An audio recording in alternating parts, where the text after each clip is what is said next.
Hello, it's 10 p.m. in Accra, 5 p.m. in Washington, D.C., and midnight in Jerusalem. Wherever you're watching us from, this is News at 10 live from the News Hub at Adisawe Kanda. Let's begin with the major news highlights of the day. Government has described the attack on the Kwabenya police station as an isolated incident that is being dealt with by the security agencies. Information Minister Mustafa Hamid maintains the preventive mechanism of the police service remains intact.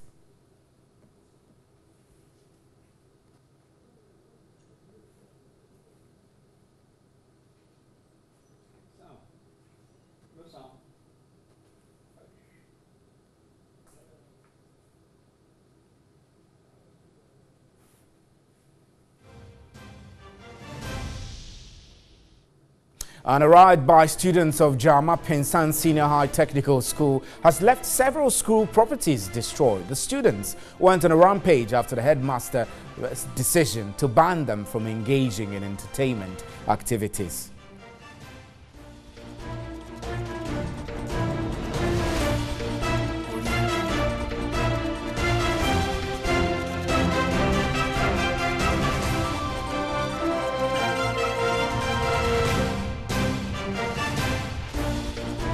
And some irate youth suspected to be members of the New Patriotic Party in Wa have attacked the residence of the Municipal Chief Executive Isahaku Tahiru Mumin over issues related to the polling station elections in the area. No arrests have been made, but the police says it is investigating the violent destruction of property to bring the perpetrators to book.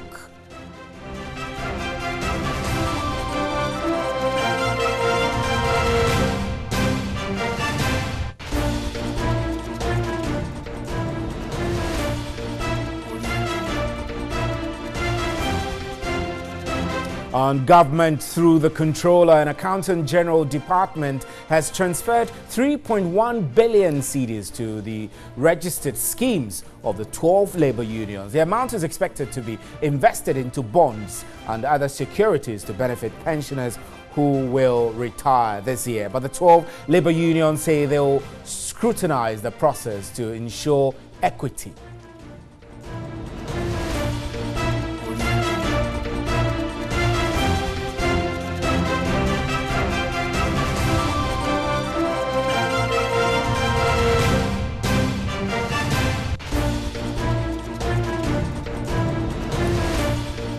A 93-year-old former secretary to Ghana's first president, Dr. Kwame Nkrumah, has died. Tough-talking KB Asante will be remembered for his very strong views on diplomacy, education, and the Gadangbe legacy.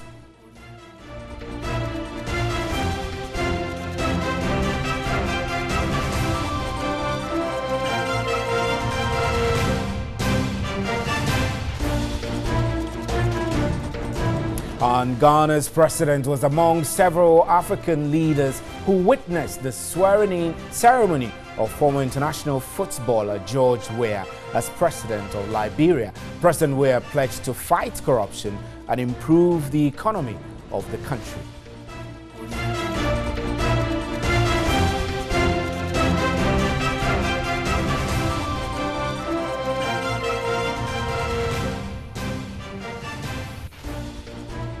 Those were our major news highlights. Remember, you can hear us live on 3FM 92.7 and around the world we're streaming on our Facebook page. Up next is the big one.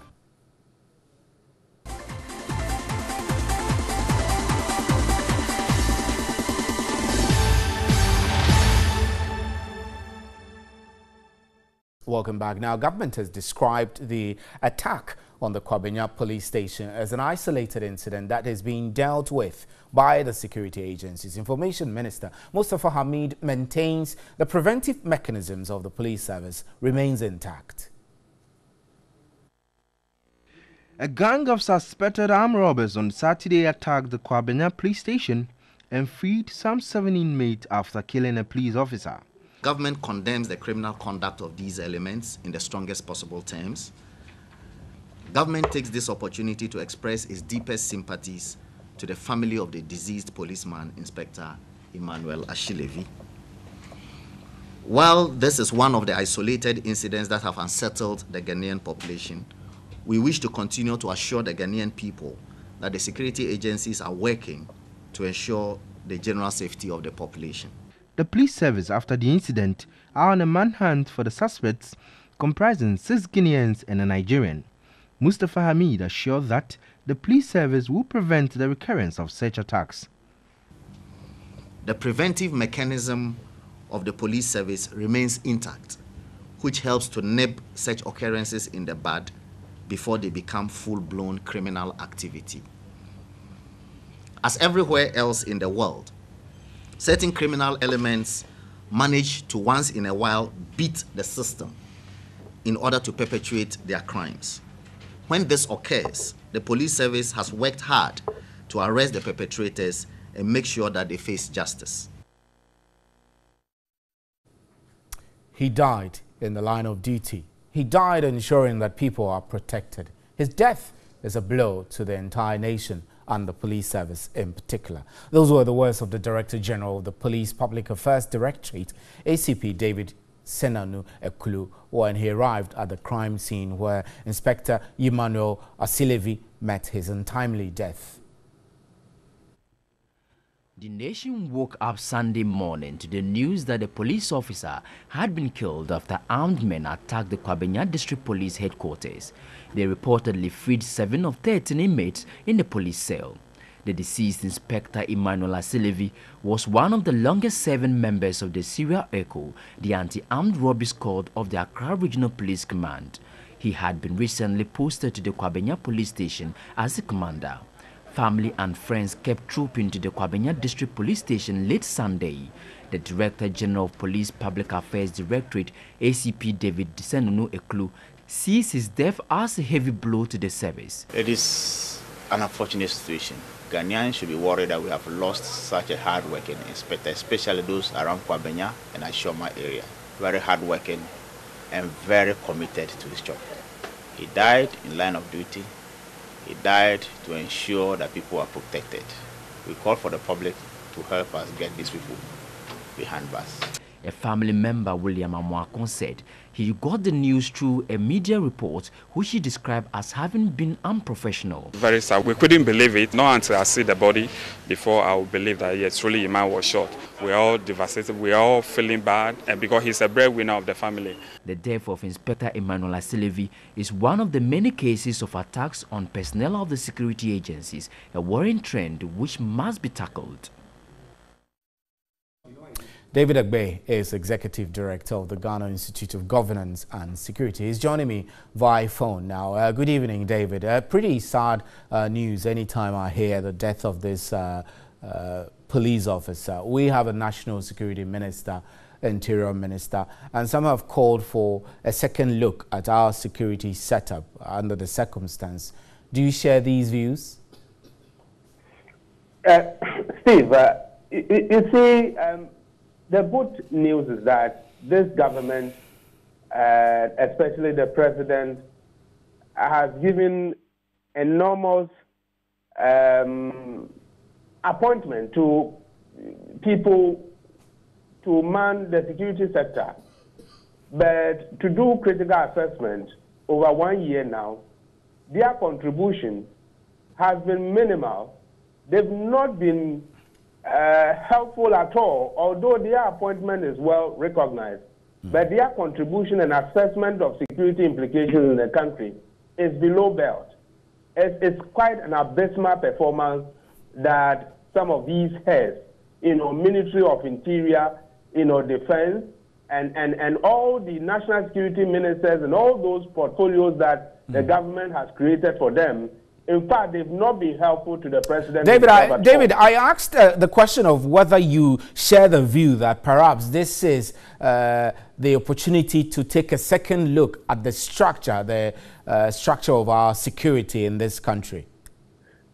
Exactly so. That has been the complaint of some of us as security analysts, that we need to critically assess the security architecture and be able to profile a solution with regards to the current dynamics of Ghanaians And as security analysts, we need to continuously monitor the conduct and behavior of our citizens and other, group of people who are in the country, so that anybody who is attempting or who has perpetrated any kind of criminal activities, we can outweigh, the motive of those people. But when we do not have what it takes to be able to overcome these criminals, then they will take us for a ride. David, what you're talking about sounds to me to be restructuring along the lines of intelligence. I know that security analysts have all raised concerns about our security network's capability to gather effective intelligence. So what you're saying suggests to me that you feel that we should put intelligence gathering as a key priority in this kind of restructuring. Is that what you're saying? Security, to be able to adequately prepare very well without intelligence gathering, you will just be like an ordinary. And so the weapon is that be prepared is our motto as far as security is concerned. And to be well prepared in security, you need to be on touch with the people, you need to be in touch with the various communities to pick up your intelligence, so that anybody who is attempting to, foment any trouble or to perpetrate any kind of criminal activities, you can outweigh, their smartness. And so intelligence forms the foundations of security architecture. And so we cannot lose sight of that. So restructuring intelligence, you've mentioned that, and then perhaps you just said boost security, but we don't know what other kinds of features you feel that the state should consider enhancing to ensure that our security apparatus performs to the demands of the modern trends of crime. Steve, let me repeat myself again, that we've complained to various, government that we've had so far, and especially with the current government, that we need to really assess our security agencies, their capabilities. We need to seriously do a SWOT analysis. I'm talking about the strengths, the weaknesses, the opportunities, and the threats that face our country as we speak. And so that we'll be able to come to speed with what we need to do to prepare our security agencies. Like I said earlier on, human beings, we are becoming complex in all situations. And every single day, people are adapting to a certain conduct, a certain, characteristics. And so we need to really be very watchful and be very tactful, so that in our approach to security, operational activities, we'll be able to send a signal to the people that we have already calculated their mind. And so therefore we can always, put preventive measures. And that is why in security, preventive measures are very, very, very important. David. And so we need to weigh the mood of the country and to be able to enhance our security agencies to do a better job of protecting our sovereign, country. Right. David, we're grateful for your time. Thank you extremely.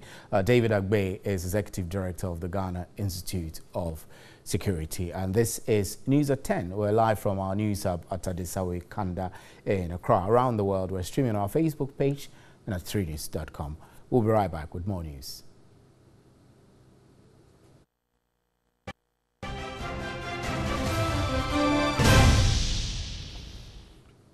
And the absence of the President and Vice President has generated arguments over why the Speaker of Parliament had to be sworn in as acting President. According to arguments against the swearing of the Speaker, the Constitution is not clear whether the third in command should be in charge if both the President and his Vice are outside the country. Here's a report by my colleague Godfred Tanam. Apart from the successes chalked in the Fourth Republican Constitution, which hinged on the 1992 Constitution, some provisions in the Constitution have been challenged by some individuals. These are mostly based on the correct interpretations of these provisions. One of the provisions in the Constitution that has been settled in court with the Supreme Court stating the right interpretation is a case between Professor Stephen Kwaku Asare and the Attorney General on the swearing-in of the Speaker of Parliament as acting president. The argument is that it is not necessary for the Speaker to be sworn in to perform the functions of the President when he and his vice are out of the country. Now, in the Constitution, Article 60, Clause 11 states, where the President and the Vice President are both unable to perform the functions of the President, the Speaker of Parliament shall perform the functions until the President or the Vice President is able to perform those functions or a new President assumes office, as the case may be. Now, the underlying word here is unable. As the case stands now, the President is outside the country. Can it be described as the President being unable to perform his functions? From the interpretation given by the Supreme Court, once the President or the Vice President went out of the country, then they are not able to carry on the functions of the office. Yes, that is it, simply put. Framers of the Constitution think one person should be, at least someone should be in Ghana at all times who has the executive power. On the day of swearing in the Speaker of Parliament, Professor Michael Quay, the minority questioned the provision and asked for a relook at the law, which according to them is silent on whether the Speaker should be sworn in when both President and Vice are absent. So it is unnecessary to be swearing in the Speaker to act as President during the period when he is actually carrying out the functions of a President.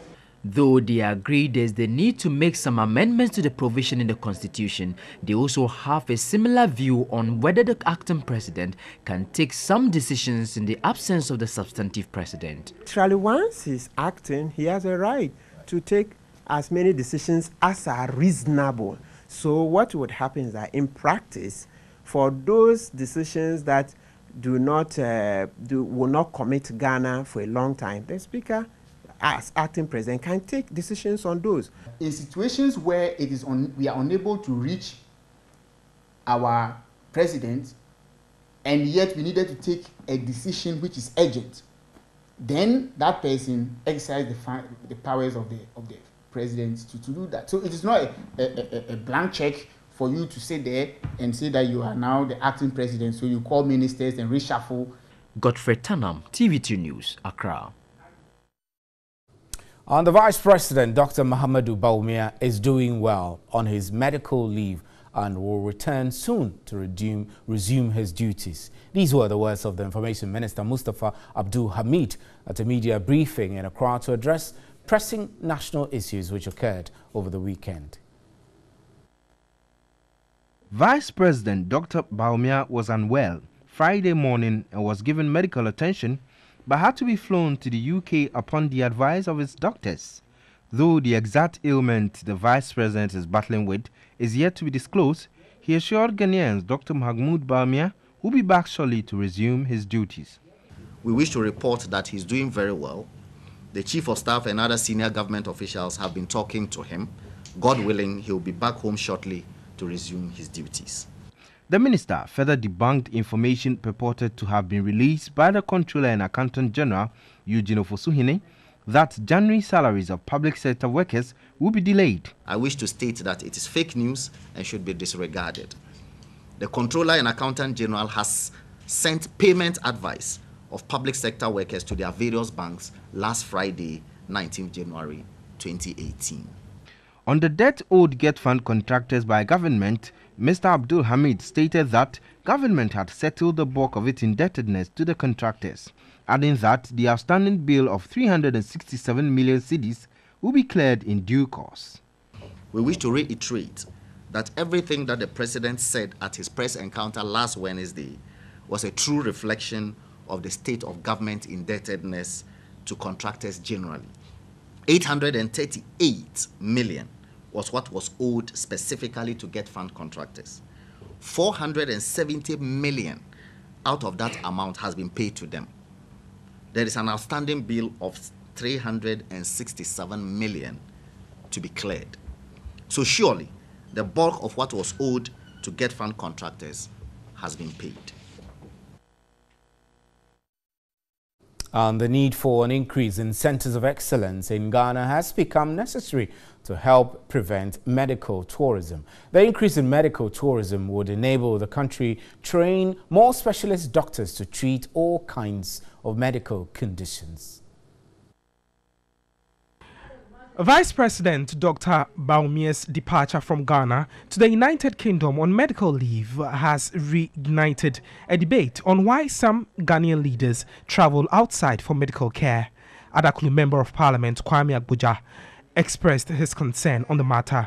Would it be protecting public purse to have flown the Vice President out of the country when we could have done that, assess or given him treatment at Ridge or within the country? However, a Deputy Health Minister, Kingsley Abuaji-Jedu, had explained the decision to fly the Vice President to the UK. We had Ghanaian doctors looking after him on the Thursday and Friday, but they, upon their advice, that he had to seek a medical care outside the country. But under which condition would doctors advise that a patient be taken outside Ghana for medical attention? If the service being rendered or being sought is not available here.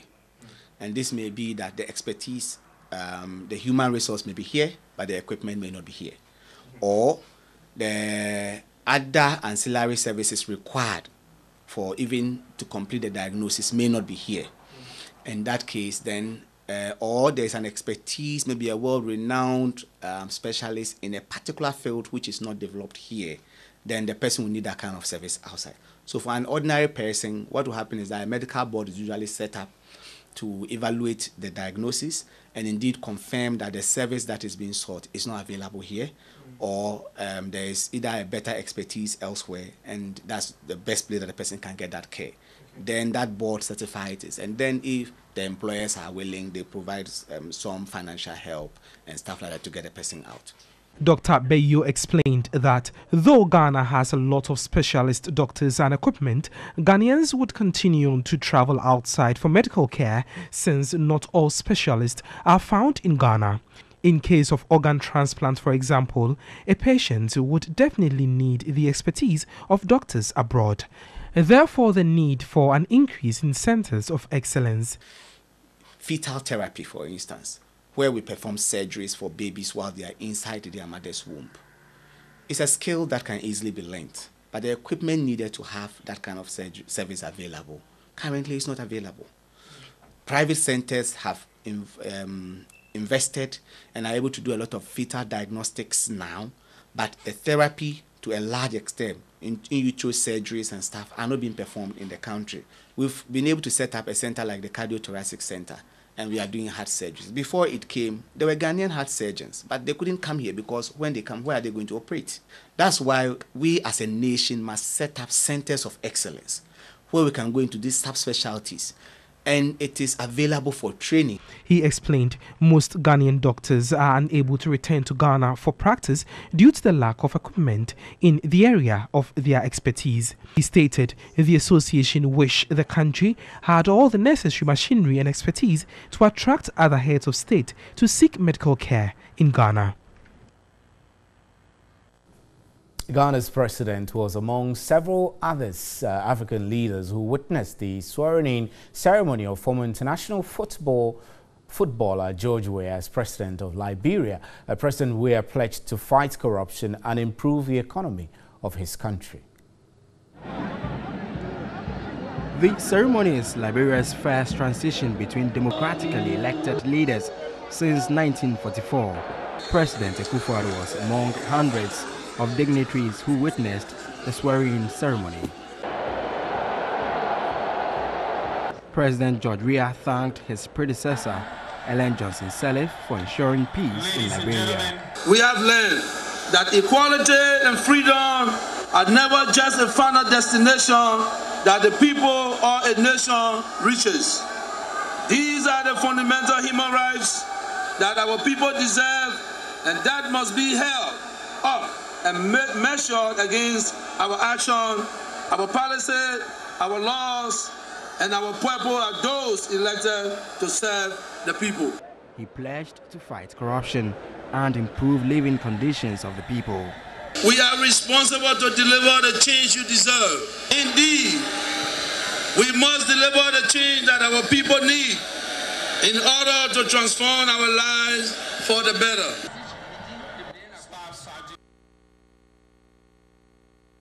Thank you very much for staying with us. I'm Stephen Enti. On behalf of the crew, good night. There's more news at 3news.com.